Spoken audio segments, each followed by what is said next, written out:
Bismillahirrahmanirrahim. Kwa jina langu naitwa Isa Ahmed Faru, ni diwani wa kata Makuburi. Nipo katika hafla hii ya wanafunzi wa Masjid Raudha. Kwa kweli nilichokiona hapa leo nimefarijika, nimefurahi sana. Watoto wana elimu kubwa, sikupoteza muda wangu kuja hapa.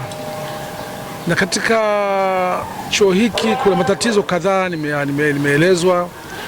Kuna matatizo ya vitendea kazi kama majamvi, misahafu na baadhi ya vitabu. Na tatizo lingine kubwa zaidi ni madarasa. Darasa wanasomea watoto 124 ni dogo mno.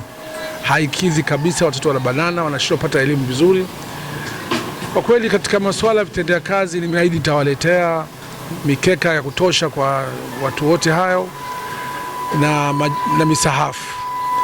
Swala la kuongeza darasa, nimesema tukutane na wazazi wa watoto hawa, tukae pamoja, tufanye harambee na tutafute fadhili ili tuweze kupata darasa kubwa kwa ajili ya watoto hawa wasome vizuri. Kwa kweli nimefarijika, elimu ya hapa ni kubwa. Naomba tuwajali sana walimu, mashehe wetu wanafanya kazi kubwa sana. Tusifurahie tu watoto wanajua, lakini wanajua kutokana na wapi? Wanajua kutokana na mashehe wao.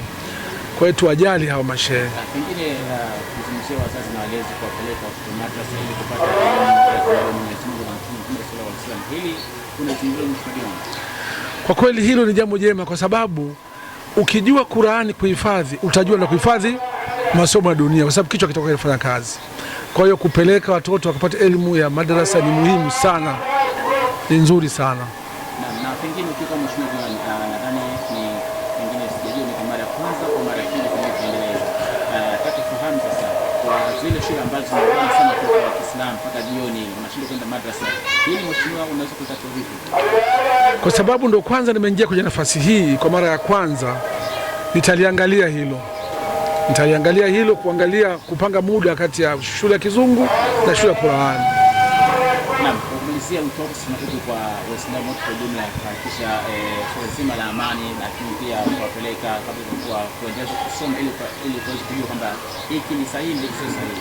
Mimi wito wangu nasema kwa wazazi wawe karibu sana na watoto wao, wasiwe maadui watoto wao, wawe marafiki watoto wao, ili ukiwaeleza jambo watoto waelewe haraka.